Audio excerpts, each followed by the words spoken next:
Eu te convido a abrir sua Bíblia em Efésios capítulo 4, versículo 28.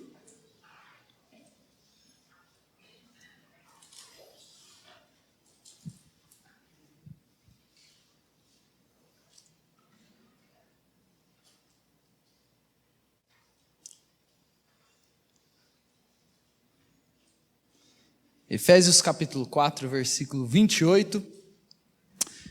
E antes de nós iniciarmos esse momento de pregação da palavra, eu quero dizer para aqueles que nos visitam nessa noite que vocês são muito bem-vindos entre nós. Nós sempre temos um prazer muito grande de receber visitantes e o nosso desejo é que você se sinta abraçado nesse lugar, que você experimente um pouco do amor do Senhor Jesus nesse lugar. Nós somos aqui uma igreja formada por pessoas imperfeitas, que foram perdoadas por Cristo e estão lutando para serem pessoas melhores pela graça e para a glória do Senhor. E você está convidado a caminhar conosco no que nós pudermos ajudá-lo e servi-lo. A igreja existe e está aqui para isso. Meus queridos, nós estamos trabalhando essa série Cultivando uma Família Feliz. Nós temos conversado a partir do texto de Efésios capítulo 4, versos 17 a 32, e nós estamos aqui nessa série usando a figura da agricultura, falando de algumas coisas que nós precisamos arrancar das nossas vidas e algumas outras coisas que nós precisamos plantar em nossas vidas e em nossos lares, para que o nome do Senhor seja honrado nas nossas vidas e, consequentemente, vivamos uma vida feliz. Porque quando a gente vive em harmonia com o Senhor e para a glória do Senhor, Ele derrama a sua paz, a sua alegria e o seu amor nos nossos corações. Então nós temos conversado sobre algumas coisas que nós precisamos arrancar e outras coisas que nós precisamos plantar em nossas vidas. Antes de eu ler esse texto, uma coisa que é só uma explicação. Quando a gente lê um texto como esse, quando a gente pensa no contexto em que esse texto foi escrito, esse texto foi escrito para os Efésios. E a cidade de Éfeso, quando Paulo chegou nessa cidade, porque foi Paulo que plantou uma igreja nessa cidade, essa era uma cidade que tinha uma cultura marcada por muitas coisas ruins, e era uma cultura muito parecida com a cultura brasileira. Quando a gente pensa na cultura de Éfeso, era uma cultura marcada pela mentira, uma cultura marcada pela corrupção, pelo roubo, pelo furto, coisas grandes, coisas pequenas. Era uma cultura marcada por palavras torpes, língua afiada, o uso das palavras de maneira errada para destruir, até de maneiras obscenas. E a ira, a mágoa, algo presente naquela cultura. Não é muito diferente da cultura brasileira. Mas o grande ponto que Paulo está trabalhando aqui é o seguinte: ele chegou nesse lugar e pregou o evangelho de Cristo. As pessoas conheceram o amor e a graça do Cristo que transforma, que nos dá a oportunidade e o poder para sermos pessoas diferentes. E aí Paulo então vai mostrar o seguinte: uma vez que a graça do Senhor Jesus alcançou vocês, a mentira, ela tem que ser substituída pela verdade. Todo mundo em volta de vocês vive na mentira, mas vocês têm que arrancar a mentira e plantar a verdade, que foi o que nós conversamos na semana passada. Vocês, o que a gente vai conversar hoje, vocês têm que arrancar o roubo e plantar na vida e na família de vocês o trabalho e a generosidade. A gente vai falar sobre isso hoje. Vocês precisam arrancar da vida de vocês as palavras torpes e plantar na vida de vocês palavras edificantes. Vocês precisam arrancar da vida de vocês a ira e a mágoa e semear na vida de vocês o perdão e a bondade. E o que nós temos falado aqui é que caminhar com Jesus não é só uma religião que você adota. E aí de domingo à noite você vem aqui. Não é só uma coisa para quando você vai preencher uma pesquisa religiosa você poder colocar lá, evangélico. Caminhar com Jesus é uma coisa que transforma completamente a nossa vida na prática, no dia a dia, no nosso estilo de vida. Paulo está trabalhando aqui algumas questões que não são questões pontuais, mas são questões de caráter, que tem tudo a ver com o nosso estilo de vida. E hoje eu quero trabalhar com vocês então o texto de Efésios capítulo 4, verso 28. Vamos ler todos juntos, a uma só voz, esse texto? Vamos lá. Aquele que furtava, não furte mais. Antes trabalhe, fazendo com as próprias mãos o que é bom, para que tenha com o que acudir ao necessitado. Meus irmãos, hoje eu vou trabalhar da seguinte forma. Aqui a minha preleção nessa noite vai ser dividida em duas partes. Primeiro eu vou explicar esse texto, cada detalhe desse texto, destrinchando aqui cada uma dessas frases. Então, a primeira parte vai ser a explicação desse texto e depois eu quero aplicar tudo que eu vou explicar aqui ao contexto familiar. Então, eu quero começar explicando esse texto. Paulo começa dizendo o seguinte: olha, aquele que furtava, não furte mais. O que é furto? A gente sabe o que é isso. Roubar é tomar dos outros alguma coisa de maneira ilícita. de maneira ilegal, usando caminhos que são obscuros muitas vezes. Na época em que isso foi escrito, a cultura era muito parecida com a nossa, no sentido de tolerar pequenos furtos. Nós vivemos em uma cultura corrupta, e não é muito difícil, a gente percebe isso, que o rapaz lá rouba, chega na próxima eleição, o povo vota nele de novo. Porque parece que isso é um pecado, de certa forma, tolerado na nossa sociedade. E na época era a mesma coisa. A questão de pequenos furtos e o roubo de maneira geral era uma questão que não era tão levada a sério assim. E o que estava acontecendo dentro da igreja? As pessoas estavam se convertendo, mas elas mantinham algumas práticas, mesmo depois de começar a sua caminhada com Jesus, que eram práticas um tanto quanto questionáveis. Elas tinham negócios obscuros, algumas questões assim que não eram lá muito claras, e eles se convertiam e eles pensavam, não, mas isso não tem nada a ver, uma coisa é o meu trabalho, outra coisa é a minha vida com Deus. São coisas separadas e as coisas não se misturam. Então, o que eu faço lá no meu trabalho, tem que dar um jeitinho aqui, um jeitinho ali. E eu estou caminhando com Jesus aqui. Paulo olha para eles e fala o seguinte, não, gente, a caminhada com Jesus tem que envolver tudo, até mesmo a maneira como vocês trabalham. Então, vocês estão caminhando com Jesus, vocês estão tendo entendimento de quem é Jesus, e isso precisa afetar a maneira como vocês têm lidado com os seus negócios e a maneira como você tem tolerado certas coisas. Estava ouvindo algumas coisas essa semana, e um pregador dizia o seguinte, o último órgão das pessoas para se converter normalmente é o bolso. Você vê que a pessoa transformou mesmo quando o negócio chegou, até mesmo a maneira como ela lida com a vida, chegou até mesmo na maneira como ela lida com o dinheiro dela. E Paulo está ensinando aqui, olha, a maneira como nós lidamos com os nossos negócios, e com o nosso dinheiro, e com o nosso bolso, tem tudo a ver com a nossa vida com Deus. E qual que é o grande ponto aqui, gente? Por que nós precisamos abandonar o roubo? E aqui é o grande ponto, porque talvez você olhe para isso e fale o seguinte, Júlio, mas eu assim, eu sou uma pessoa honesta, eu não roubo ninguém, eu não faço nada disso. Mas qual que é o grande ponto aqui que Paulo está levantando, e a gente vê isso pelo resto do versículo? O roubo precisa ser abandonado porque ele tem raiz na nossa natureza pecaminosa, e na verdade o roubo é a junção de dois pecados. Talvez você não pratique o roubo, mas talvez algum desses outros dois pecados está presente na sua vida. O roubo é a junção de dois pecados, a preguiça e a cobiça. Eu cobiço e eu sou ganancioso, eu quero as coisas, eu sou cobiçoso, mas ao mesmo tempo eu sou preguiçoso, eu não quero ter o trabalho de conquistar aquilo com o meu esforço. Então o que eu faço? Eu tomo alguns caminhos obscuros para chegar naquele lugar. Consegue perceber como o roubo tem como raiz a junção da preguiça e do furto? E, gente, vamos ser sinceros, a questão do roubo é uma questão presente na nossa vida desde criança. Quando a gente é criança, é comum, por exemplo, você roubar um chicletinho no mercado. Estava conversando com a minha esposa nessa semana, e eu conversando sobre esse texto com ela, e ela falou assim, amor, você está falando isso daí, sabe uma coisa que eu lembrei quando eu era criança? Eu era pequenininha, eu fui uma vez no mercado com a minha mãe, e tinha um chiclete no chão, assim, do caixa. Aí eu cheguei lá, abaixei, coloquei a mão em cima do chiclete, fingi que estava vendo as revistas, fechei a mão, levantei quietinha e fui embora com aquele chiclete. Acredita que eu fiz isso? E normalmente a gente olha isso e não acha que tem lá grande problema. A criança rouba na escola o lápis do amiguinho, a borracha do amiguinho, a gente vai crescendo mais um pouco, a gente cola na prova, rouba o conhecimento do amiguinho, a gente cresce mais um pouco, a gente rouba na declaração do imposto de renda, rouba para pagar menos imposto.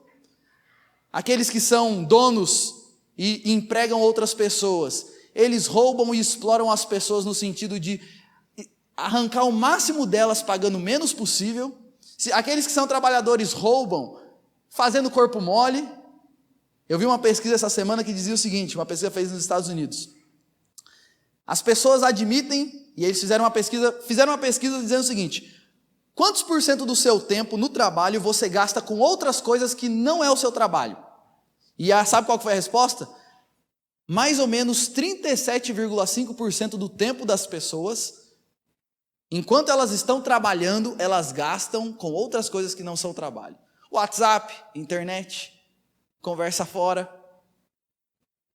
Se você já trabalhou em fábrica, o povo vai para o banheiro e parece que tem dor de barriga toda semana, todo dia, demora, enrola. Essa é uma maneira de roubar. porque eu estou sendo pago para fazer um trabalho que eu não estou fazendo. E essa é uma questão tolerada na nossa sociedade. E Paulo está dizendo o seguinte, gente, se vocês conhecem a Cristo, isso não pode fazer parte da vida de vocês. Abandonem o roubo, a preguiça, a cobiça. E é interessante porque uma coisa que eu acho bonita no texto, que está implícito no texto. Se Paulo está dizendo, aquele que roubava não furte mais, aquele que furtava não furte mais, o que ele está dizendo é o seguinte, até os mais desonestos e pilantras podem mudar em Jesus. Até os mais complicados, até aquele ladrão, que a sociedade olha e fala que é irrecuperável, ela pode mudar em Cristo Jesus. Em Jesus nós temos não só o perdão dos nossos pecados, mas o poder para sermos pessoas diferentes. Aquele que roubava não roube mais. Tá bom, Júlio, o que mais? Porque até então parece que, tudo bem, entendi. Mas agora o negócio começa a ficar apertado. Porque normalmente a gente pensa o seguinte, ok, não estou roubando, então estou fazendo a minha parte. Mas Paulo está dizendo o seguinte, se você caminha com Jesus, não é só não roubar. Tem mais. É o seguinte, ele vai dizer, antes trabalhe fazendo com as próprias mãos o que é bom. E gente, eu estava estudando esse texto, e na língua original, que esse texto foi escrito em grego, você tem normalmente duas palavras para trabalho. Uma palavra que diz respeito a qualquer tipo de trabalho, e outra palavra que fala sobre trabalhar duro, trabalhar até exaustão, trabalhar a ponto de você se gastar naquilo. E sabe qual é a palavra que Paulo usa aqui? A ideia não só de trabalhar, de fazer alguma coisa, mas a ideia de trabalhar e trabalhar duro, se gastar.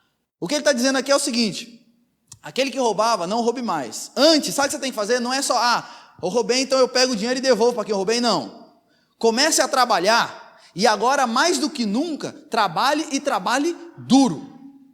O Senhor deseja que aqueles que caminhem com Ele, sejam pessoas conhecidas por serem pessoas trabalhadoras. Pessoas que o que você coloca na mão delas, elas fazem e fazem bem feito. Elas fazem e fazem com todas as suas forças. Fazem como que para o Senhor e não para os homens. São pessoas que trabalham e são reconhecidas por trabalharem duro. E percebe a ênfase. Trabalhe fazendo com as próprias mãos. Porque a ideia é o seguinte, seu marido trabalha muito, ele está certo. Mas não adianta você ficar encostada nele não. Você também tem que trabalhar duro. Sua esposa trabalha dura? Amém. Mas não é para encostar nela não. Seus pais trabalham duro? Amém, mas você também, é cada um fazendo com as suas próprias mãos o trabalho e o trabalho duro. Paulo está dizendo, aquele que roubava não roube mais, e percebe o seguinte, por que ele coloca trabalho? Porque lembra que a raiz do furto é a preguiça e a cobiça? Qual que é o contrário da preguiça? O trabalho. E é por isso que ele vai falar, furto e preguiça andam juntos, e é por isso que aquele que roubava não só tem que parar de roubar, mas você tem que tratar a raiz do seu problema. E sabe qual é a raiz do seu problema? É a preguiça, você não quer trabalhar. Então você começa a trabalhar. Pegue no batente, vai com tudo, trabalhe. Gente, por que a gente precisa trabalhar? Por alguns motivos simples. Primeiro, sustento não nasce em árvore, já percebeu isso? Até para nascer na árvore você tem que trabalhar para nascer lá. Lembra que quando Deus criou o homem e a mulher colocou no jardim, ele colocou o homem e a mulher no jardim e deu o que para eles? Uma enxada. E falou para eles, cultivem. Porque, gente, Deus ordenou que nós sustentássemos a nossa vida por meio do trabalho. Você viu aquela frase que não existe almoço grátis? Todos nós já ouvimos isso, né? E de fato não existe. Tudo que eu recebo, eu posso não estar pagando por aquilo, mas alguém trabalhou duro e pagou por aquilo. Nós brasileiros vivemos numa cultura que pensa o seguinte, que o Estado ele é obrigado a dar tudo que a gente precisa. Então o governo tem que dar para mim isso, tem que dar uma boa qualidade disso, tem que dar isso, tem que dar isso, tem que dar isso, mas a gente se esquece do seguinte, para eu receber isso de graça, alguém trabalhou duro, está pagando impostos pesados para eu ter. E é por isso que eu não devo viver encostado nos outros. Deus deseja que eu trabalhe e eu corra atrás do meu sustento. Sabe por que a gente tem que trabalhar? Porque o que Deus nos dá precisa de manutenção. A gente trabalha não só para produzir novas coisas, mas também para cuidar e manter e zelar por aquilo que Deus nos deu. Tem um texto na palavra de Provérbios que eu acho muito interessante, eu acho até engraçado esse texto, Provérbios 24, 30 e 31, o texto diz o seguinte, passei pelo campo do preguiçoso, e junto à vinha do homem que falta entendimento. Ó, passei na frente da plantação do preguiçoso. O que ele viu? Eis que tudo estava cheio de espinhos, a sua superfície coberta de urtigas e o seu muro de pedra em ruínas. Passei na frente da plantação do preguiçoso. Sabe o que eu vi? Um monte de praga lá no meio. Os muros, a cerca, estava tudo caindo aos pedaços. Tudo feio. Tudo destruído. Por quê? Porque um preguiçoso, ele não cuida e ele não mantém aquilo que Deus deu para ele. Porque a gente precisa trabalhar não só para tirar o nosso sustento, mas para cuidar e manter aquilo que Deus nos deu. Se fosse hoje em dia, ele diria o seguinte: entrei no quarto do preguiçoso. Sabe como é que estava o quarto do preguiçoso? A cama estava desarrumada, as coisas tudo jogadas, guarda-roupa parecia um amontoado de muitas coisas. Nós percebemos pelas coisas das pessoas se elas são trabalhadoras ou preguiçosas. Porque uma pessoa trabalhadora, ela não só dá duro no trabalho dela, mas ela dá duro para cuidar das coisas que Deus deu para ela. Jesus está dizendo: trabalhe duro para cuidar das coisas que eu te dei. Nós precisamos trabalhar, gente, porque esse é o caminho de Deus para nós alcançarmos o que nós precisamos e o que nós queremos. Sabe qual é o caminho de Deus? Não é que alguém doe para você, não. É que você trabalhe e por meio do seu trabalho você alcance as coisas e conquiste as coisas para você. E é por isso que Deus deseja que nós não só não roubemos, mas que nós trabalhemos duro. Eu não sei se onde você trabalha tem aquele negocinho de funcionário do mês. Mas se tiver, sabe qual que é a fotinho que tem que estar lá todo mês? A sua. E se você não trabalha fora, isso não significa que você pode ser preguiçoso. Você tem que trabalhar bem dentro da sua casa. E zelar, lá não vai ter o quadrinho lá de funcionário do mês. Mas zele, trabalhe, dê duro nas coisas que Deus tem para você. Nas coisas que Deus deu para você. E percebe uma outra coisa que Paulo coloca: antes trabalhe, fazendo com as próprias mãos o que é bom. Porque o que Paulo está colocando aqui é o seguinte, gente: nem todo trabalho é bom. Porque tem trabalho que, embora seja reconhecido como um trabalho, ele envolve algumas atividades ilícitas. Então existem trabalhos onde, para eu trabalhar lá, eu preciso fazer algumas coisas que são meio duvidosas. É para trabalhar duro, mas nas coisas que são boas, naquilo que é bom. Existem alguns trabalhos que envolvem algumas atividades duvidosas. Existem alguns trabalhos que promovem, por exemplo, a imoralidade. Então, por exemplo, um crente dono de motel não é bom. Um crente que tem uma banca de jornal que vende material pornográfico. Trabalhe fazendo o que é bom com as suas mãos. Um crente que trabalha em alguma atividade que envolve sensualidade e imoralidade. Trabalhe fazendo o que é bom. Sabe o que Paulo está mostrando aqui, gente? Trabalho e vida com Deus andam juntos. Se Jesus voltasse aqui à terra, e ele falasse o seguinte: eu vou ficar 1 mês andando do seu lado, você faria tudo o que você faz no seu trabalho com Jesus do seu lado? Você faria tudo o que você faz, você vestiria todas as roupas que você veste, tudo sem tirar nem pôr?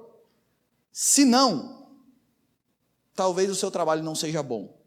Paulo está dizendo, é para trabalhar duro, mas é para trabalhar fazendo o que é bom. Porque trabalho e vida com Deus são coisas, eu tenho que glorificar a Deus com o meu trabalho. E se o meu trabalho não é possível glorificar a Deus com o meu trabalho, aquilo não é um bom trabalho para mim. E talvez você pense: Júlio, mas se for para fazer tudo certinho, aí complica, aí como é que eu fico? O que eu tenho para te dizer é o seguinte: faça o que é bom e confie no Senhor que Ele vai suprir as suas necessidades. Ninguém perde nada quando abre mão de coisas para servir ao Senhor, para fazer o que Deus quer que seja feito. Aquele que roubava, não roube mais, antes trabalhe, fazendo com as suas próprias mãos o que é bom. Mas Paulo não para por aqui. Se ele parasse por aqui, ainda tudo bem, eu trabalho bastante, não roubo ninguém, estou mandando bem. Mas Paulo ele vai além. E aqui é o diferencial da ética cristã, porque, concorde comigo, pense comigo, se Paulo parasse por aqui, aquele que roubava não roube mais, antes trabalhe fazendo com as suas próprias mãos o que é bom, ele estaria incentivando aqueles que têm cobiça no coração a se matarem de trabalhar. Porque percebe o seguinte, quando ele fala trabalho e trabalho duro, ele está tratando a questão da preguiça. E se ele parasse aqui, aquele que não é preguiçoso, mas é cobiçoso, ele ia falar, é isso mesmo, é isso que eu queria. É isso mesmo, Paulo, tem que trabalhar mesmo. E aí o cara usa isso daqui, ele ia usar isso daqui para justificar o fato dele trabalhar feito um doido. Olha o que ele está falando, aquele que roubava não roube mais, antes trabalhe, fazendo o que é bom com as suas próprias mãos, mas ele vai um pouquinho além. E por que você tem que se matar de trabalhar, no sentido de se dedicar no seu trabalho? Para que você tenha com o que acudir ao necessitado. Olha o que Paulo está dizendo. Ele está falando da ética cristã aqui. Trabalhe muito e ganhe muito dinheiro. Sabe para quê? Para ir para a Disney? Para comprar casa? Para comprar carro? Não. Para que assim você tenha bastante dinheiro para acudir aos necessitados que Deus colocar à sua volta. E isso é ética cristã. Esse daqui é o ponto, é o diferencial de caminhar com Jesus. Porque pessoas que não roubam e que trabalham bastante, tem de monte por aí. Pessoas honestas que se matam de trabalhar, você tem aos montes por aí. Agora, o ponto de Paulo aqui é o seguinte, trabalhe muito e ganhe o máximo de dinheiro que você puder. Sabe para quê? Para que possa sobrar bastante dinheiro todo mês. Para que você possa praticar a generosidade àqueles que Deus colocou à sua volta. A raiz do roubo é a preguiça e a cobiça. E Paulo trata a preguiça quando ele diz, trabalha, vai trabalhar fazendo com as suas próprias mãos o que é bom.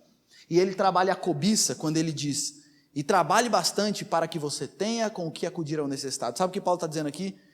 Gente, vocês têm que arrancar a preguiça do coração de vocês e da vida de vocês, e vocês têm que plantar o trabalho.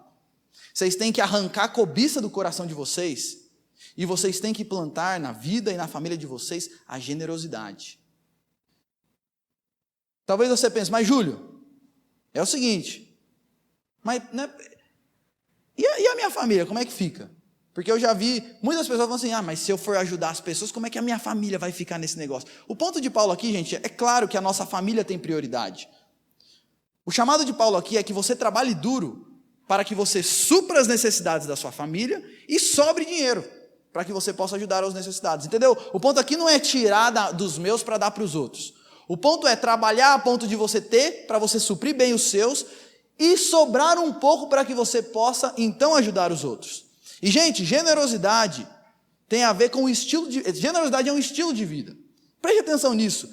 Você não precisa ser rico para ser generoso. Porque generosidade não tem a ver com valores. Generosidade tem a ver com proporcionalidade, com o nosso coração. É possível que uma pessoa doe R$1.000 para uma causa e ele não é uma pessoa generosa. Porque para ele R$1.000 não faz diferença nenhuma. R$1.000 é o troquinho do pão dele. E talvez para uma outra pessoa doar R$50, rapaz, que gesto de generosidade. Porque ser generoso não tem a ver com valores. Tem a ver com a disposição do nosso coração em ajudar as pessoas que Deus colocou na nossa volta. Meus irmãos, eu já vi cada exemplo, e você já deve ter visto também, de pessoa que tem pouquíssimo. Mas do pouquíssimo que ela tem, ela se dispõe a ajudar as pessoas em volta dela. Quantas vezes eu já vi pessoas aqui da nossa igreja, ou de outras igrejas que eu passei. Eu trabalhei um tempo com adolescentes, e a gente sempre fazia na igreja aquele negócio de, gente, tem alguns adolescentes que estão querendo ir no acampamento, e não tem condições de pagar. Se algum irmão quiser ajudar, venha falar com a gente. E meus irmãos, cada pessoa que a gente nunca imaginaria que estaria disposta a doar. São pessoas que têm pouquíssimo, mas têm um coração generoso. Paulo está dizendo o seguinte aqui: trabalhe duro e seja generoso com as pessoas que Deus colocar à sua volta. Gente, ser generoso é um estilo de vida que transforma as nossas vidas. Transforma e trabalha profundamente nos nossos corações. Quando a gente é generoso, Deus vai nos libertando do egoísmo, do amor ao dinheiro, do materialismo. Eu não sei se você já percebeu isso, mas quando a gente começa a entrar nesse ciclo de amor ao dinheiro, nunca está bom, nunca é suficiente. Se você chegar em alguém que ama o dinheiro e perguntar para ele assim, quando que você vai chegar num ponto que você vai falar assim, tá bom, o que eu estou ganhando está bom, eu não preciso de mais que isso, eu tenho que me dedicar a outras coisas. Não tem limites. Porque o problema da pessoa não é falta de dinheiro, o problema da pessoa é o amor ao dinheiro, é o materialismo, é o apego às coisas materiais. E quando nós começamos a praticar a generosidade com as pessoas à nossa volta, sabe o que acontece? Deus vai limpando o nosso coração do amor e do apego ao dinheiro. E Ele faz isso enquanto nós somos generosos. À medida que nós praticamos a generosidade, Deus vai limpando nosso coração. Sabe por quê? Porque quando você vai praticando a generosidade, ajudando as pessoas que Deus coloca à sua volta, você vai percebendo que puxa, as coisas são tão supérfluas. A gente faz questão de tanta coisa boba que a gente não precisa. A gente reclama tanto de barriga cheia. Deus vai trabalhando isso nas nossas vidas. Quando eu sou generoso, Deus trabalha muito na minha vida a questão do contentamento, de ser feliz com o que eu tenho, seja muito ou seja pouco. Uma coisa que eu sempre falo aqui, que ser feliz e ser contente não tem a ver com ter ou não ter coisas. Tem a ver com viver uma vida caminhando com Jesus. Porque a alegria verdadeira e a paz de espírito vem de conhecer ao Senhor, caminhar com o Senhor e servir ao Senhor. E eu posso ter pouco, mas quando eu vivo assim, eu vivo contente. E quando eu sou generoso com as pessoas, Deus trabalha no meu coração a questão do contentamento, de ser feliz com aquilo que Deus me deu. Quando eu sou generoso, eu cresço no amor a Deus e no amor ao próximo, que é a essência da vida cristã, não é? Amar a Deus sobre todas as coisas e o próximo como a ti mesmo. Quando eu pratico a generosidade, eu cresço em amor a Deus, em amor às pessoas à nossa volta. Gente, Paulo está colocando aqui 3 estilos de vida. O primeiro estilo de vida é o preguiçoso mais cobiçoso, que resulta no roubo. Ou talvez, se a pessoa não tem esse lado de roubar, vai virar uma pessoa que não vai ter nada na vida, que vai passar necessidade, muitas vezes. Nem todo mundo que passa necessidade é uma pessoa preguiçosa. Muitas pessoas é por falta de oportunidade. E é por isso que o texto vai colocar. Então trabalha para ajudar essas pessoas. Mas muitos passam necessidade por preguiça.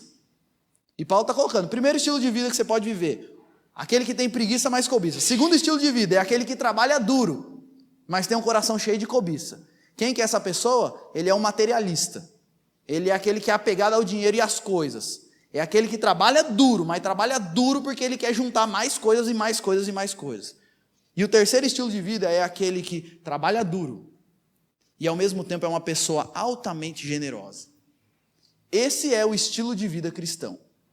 Esse é o estilo de vida do discípulo de Jesus. Ele trabalha duro e é generoso com as pessoas que Deus colocou à sua volta.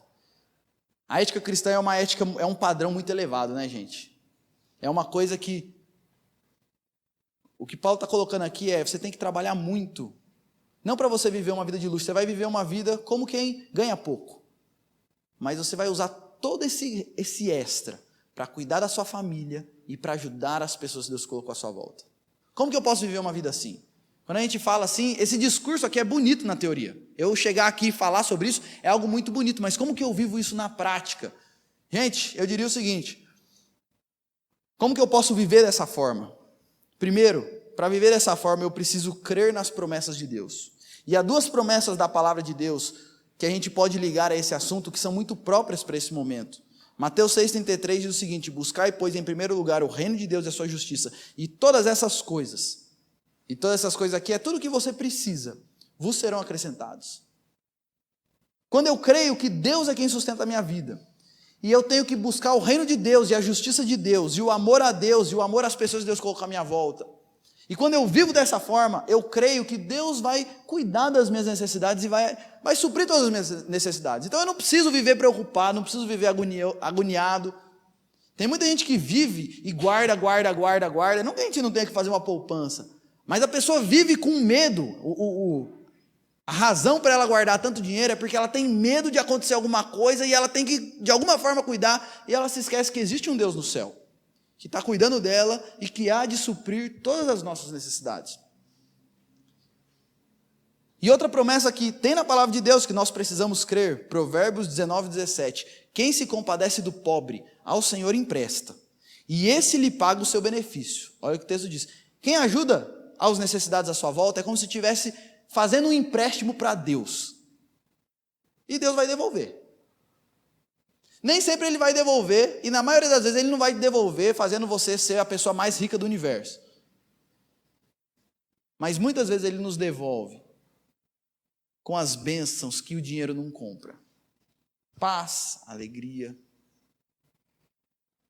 tranquilidade, amor, boas pessoas à nossa volta. Eu vivo dessa forma e eu só consigo viver dessa forma se eu tenho fé nas promessas do Deus que nos sustenta. E eu entendo o seguinte, não é a força do meu braço, é o Deus que existe nos céus que cuida da minha vida. E eu só consigo viver dessa forma se eu receber e for constrangido pelo amor de Jesus. Eu diria que esse é o ponto central. Eu só consigo viver dessa forma, dando duro para ser generoso com as pessoas, se eu entendo o que Paulo diz em 2 Coríntios 8, 9, quando ele diz, pois conheceis a graça do nosso Senhor Jesus Cristo, que sendo rico, se fez pobre por amor de vós, para que pela sua pobreza vos tornasseis ricos. Jesus é o Deus rico, no sentido de glória, de poder, que se fez pobre em todos os aspectos, no aspecto financeiro, porque Jesus veio como um menino pobre, nasceu numa manjedoura, viveu uma vida de pobreza, e também em todos os outros sentidos, ele abriu mão da sua glória, ele abriu mão do seu conforto, ele abriu mão de tudo, e deu duro para nos enriquecer espiritualmente. Porque eu e você somos pecadores e merecemos o inferno. E ou alguém paga pelos nossos pecados, ou é para lá que a gente vai. E Cristo entra na história porque Ele é o Deus generoso que escolheu fazer alguma coisa por nós. E percebe que a caminhada dele não foi light. Foi árdua, foi dura. E todos aqueles que creem nesse Cristo, se arrependem dos seus pecados e creem nesse Cristo, recebem essa salvação. E o que Jesus está dizendo para a gente aqui por meio desse texto é o seguinte, olha, do mesmo jeito que eu dei duro para ser generoso com vocês, trabalhem e seja generoso com as pessoas que eu coloquei à sua volta. Quando eu olho para o amor de Jesus, gente, eu sou constrangido a ser generoso com as pessoas à minha volta. Quando eu olho para mim, um pobre, merecedor do inferno, e tudo que Cristo fez e faz por mim, eu não posso fechar os olhos para os necessitados que Deus colocou à minha volta. Eu sou constrangido a ser generoso com as pessoas que Deus coloca à minha volta. Como que eu saio do egoísmo, da preguiça e da cobiça e vou para o trabalho duro e para a generosidade? Quando eu me encontro com a cruz de Cristo. O símbolo máximo do Deus generoso. Paulo está nos ensinando aqui, aquele que roubava não roube mais. Antes, arranque a preguiça, arranque a cobiça e plante o trabalho e a generosidade. E agora eu quero partir para o pedaço final aqui do meu sermão, aplicando essa questão para o contexto familiar. Falei aqui da parte mais teórica, agora eu vou falar o seguinte, como é que na nossa casa a gente pode arrancar a preguiça e a cobiça e plantar o trabalho e a generosidade? E não precisa ficar bravo comigo agora não, tá? Eu estou falando aqui só para você refletir. Como arrancar a preguiça e plantar o trabalho na minha família? Primeiro uma palavra para os homens. Homens, trabalhem duro. Parem de reclamar, parem de se desculpar e parem de fazer exigências para suas esposas. Eu conheço muito homem que fica lá para a mulher, ai bem, você tem que me ajudar, você tem que não sei o quê, você tem que não sei o quê. Fica jogando assim, fica se desculpando por causa da acomodação dele, ao invés de se levantar e ir trabalhar duro. Meu filho, homens, arranque a preguiça e vai trabalhar com força. Faça cursos, se aperfeiçoe. Seja o melhor no seu trabalho possível, dê o seu melhor sempre. Você trabalha numa empresa, seja o melhor funcionário dessa empresa. Seja aquela pessoa que ninguém tenha nada para falar de você. Trabalhe duro. Dedique-se para se desenvolver, não se acomode. Há muitas famílias que sofrem na questão financeira porque o homem se acomodou. Quando era adolescente que era para estudar, não estudou, foi um preguiçoso. Quando chegou, pensou em fazer faculdade, vai dar muito trabalho. E ao invés de se desenvolver e procurar fazer curso, se aperfeiçoar, ele se acomoda na condição dele. Homens, arranque a preguiça, plante o trabalho. Uma palavra para as mulheres também. Mulheres, se você não trabalha fora, trabalhe duro dentro de casa. E faça do seu lar um refúgio aconchegante. Se você tem o privilégio de ficar em casa, não fique em casa o dia inteiro com os pernas para o ar assistindo televisão. Trabalhe duro para fazer da sua casa, do seu lar, um refúgio aconchegante. Teve uma vez que eu estava ensinando na igreja, e eu estava falando esse negócio que, ó, marido, vocês têm que ajudar suas esposas nas coisas da casa, nas tarefas, etc. E depois, um senhor me procurou, gentilmente, muito respeitosamente, ele falou assim, ó, Júlio, posso dar minha opinião sobre esse negócio aí? Pode. Rapaz, ó, vou falar do meu exemplo. Eu, desde muito novo, trabalhei, rapaz, trabalhava duro, saí de casa cedo, chegava em casa tarde, moído. E desde o começo eu falei para minha esposa, bem, pode ficar em casa, pode ficar cuidando das crianças, que pode deixar que eu vou me matar de trabalhar para dar uma boa vida e um bom conforto para vocês. Pode ficar em casa. E ele falou, Júlio, eu saía cedo, voltava tarde, rapaz, eu trabalhava o dia inteiro pesado, chegava moído em casa. Aí ele falou para mim, com todo respeito, eu não vou chegar em casa e vou lavar banheiro ainda não. Minha mulher fica lá, e ela está tendo o privilégio de ficar lá, mas ela também tem que trabalhar. Ela também tem que dar duro. E eu não estou falando aqui que os maridos não têm que ajudar em casa.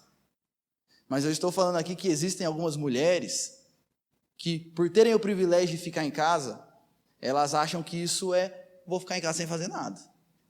Mulheres, trabalhem duro. Arranque a preguiça. Plante o trabalho na sua vida. É isso que Paulo está ensinando aqui. Onde você estiver, no que você tiver, faça o seu melhor. Uma palavra para os pais, não tenha preguiça de criar os seus filhos. Pais, não tenham preguiça de criar os seus filhos. Gente, sabe uma coisa que eu estou percebendo, agora que minha filha nasceu? Esse negócio de ser pai e ser mãe dá trabalho, bastante trabalho. É muito mais fácil trabalhar numa fábrica, trabalhar na frente de um computador, do que cuidar de filhos. É ou não é para aqueles que são pais aqui? Agora, pai e mãe, dedique tempo para os seus filhos. Desligue a televisão, saia do celular, vá ensinar a Bíblia para os seus filhos. É muito comum o maridão chega em casa, e aí a mulher vai lá fazer oração com o filho para dormir. Mamãe, cadê o pai? O papai está muito cansado lá jogando videogame.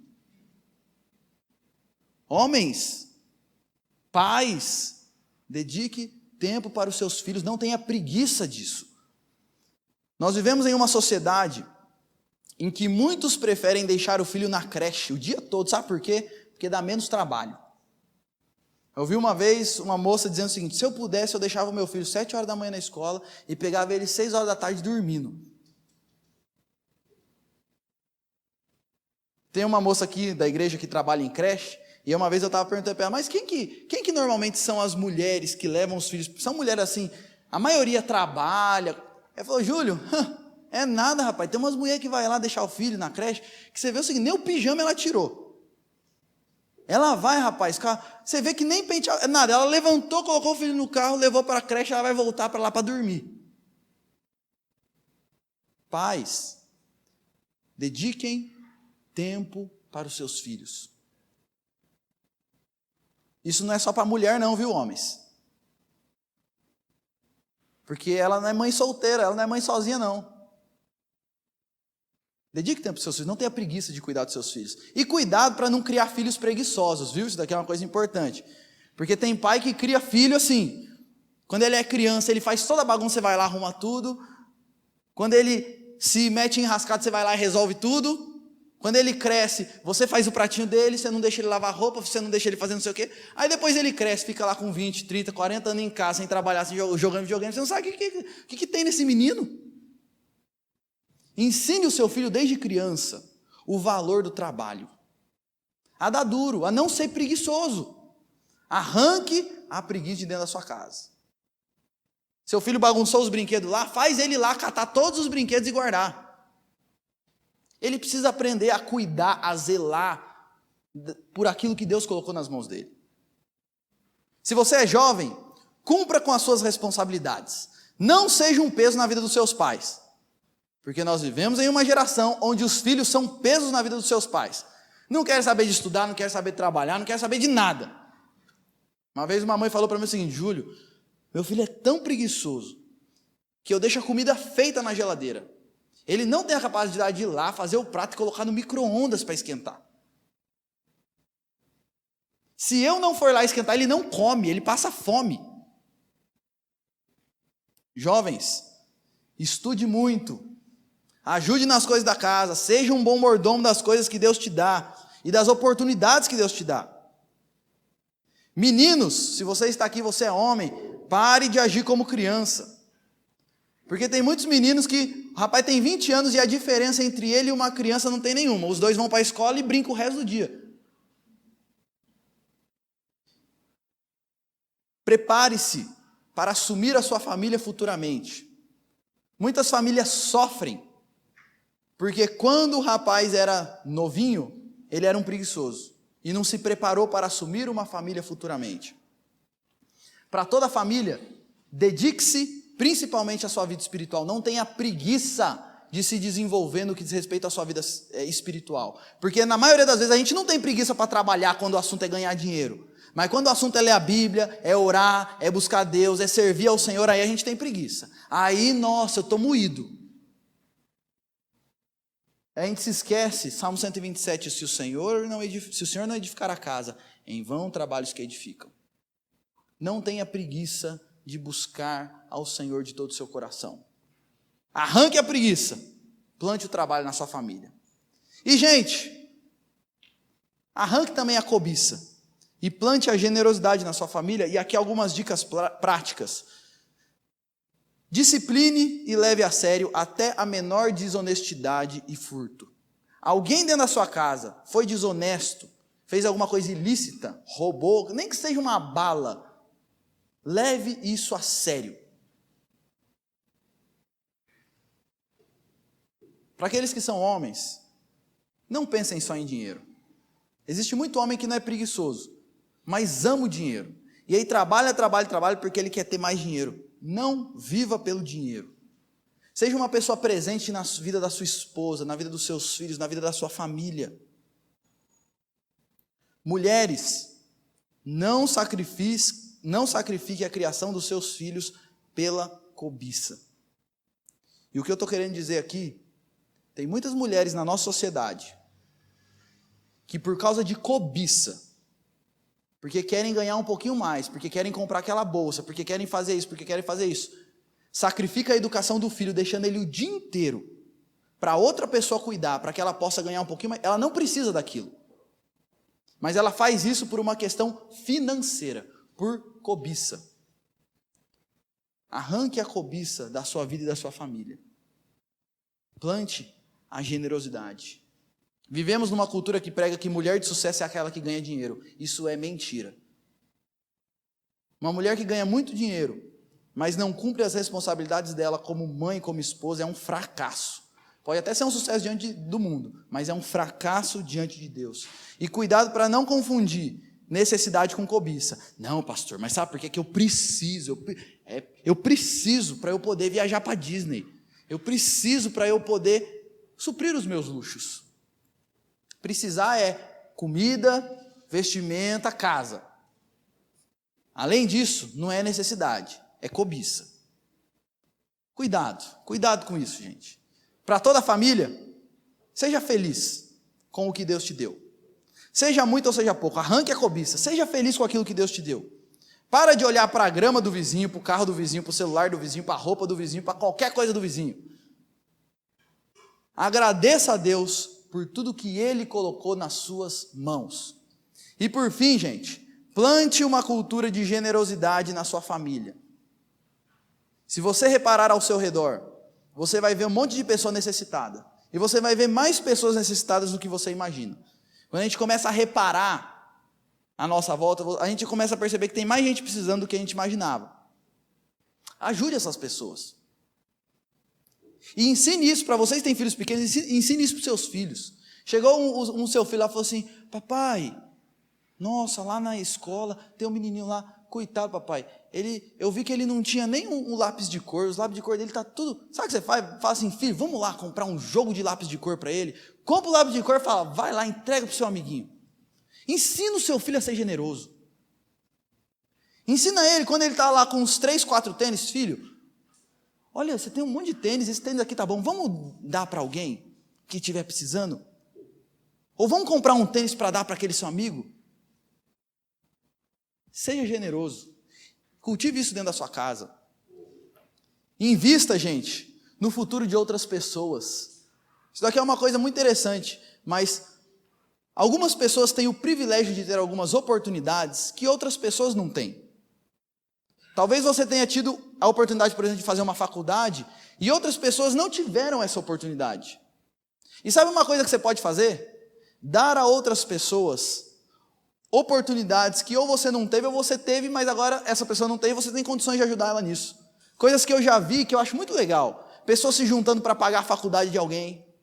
Pessoas se juntando para pagar o inglês para uma pessoa, para pagar o cursinho para uma pessoa. Dê a oportunidade para outras pessoas que, por algum motivo, elas não estão tendo essa oportunidade. Seja generoso. Lembrando que generosidade não tem a ver com ser rico ou com ser pobre, ou com ser pobre. Tem a ver com uma disposição de coração. No contexto da igreja, nós somos generosos quando nós somos dizimistas e ofertantes. E eu me disponho a contribuir com a obra do Senhor. E você pode ser generoso também investindo na obra missionária. Quantas pessoas estão aí espalhadas pelo mundo levando a Jesus para lugares desconhecidos, onde as pessoas não conhecem a Jesus? Invista, seja generoso. Entenda que a gente tem que trabalhar e Deus nos dá dinheiro para que a gente tenha com o que acudir ao necessitado. Quero encerrar dizendo o seguinte: tem 3 estilos de vida, qual que é o seu?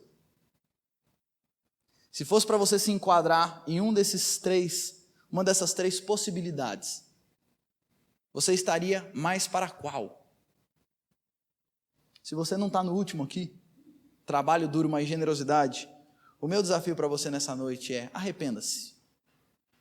Porque você está se entregando para o pecado da preguiça ou para o pecado da cobiça.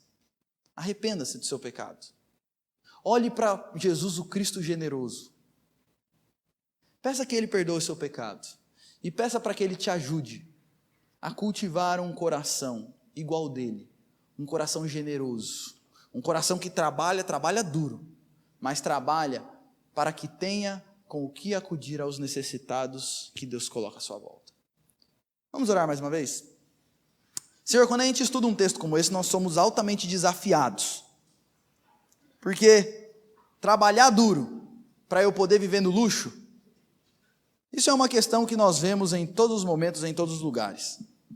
Agora, trabalhar duro para que assim eu possa ajudar aos necessitados que o Senhor coloca em minha vida, isso nós só conseguimos fazer se nós estivermos constrangidos pelo amor de Cristo e pela generosidade de Cristo. E é por isso, Deus, que nós pedimos que o Senhor esteja trabalhando essas questões em nossas vidas.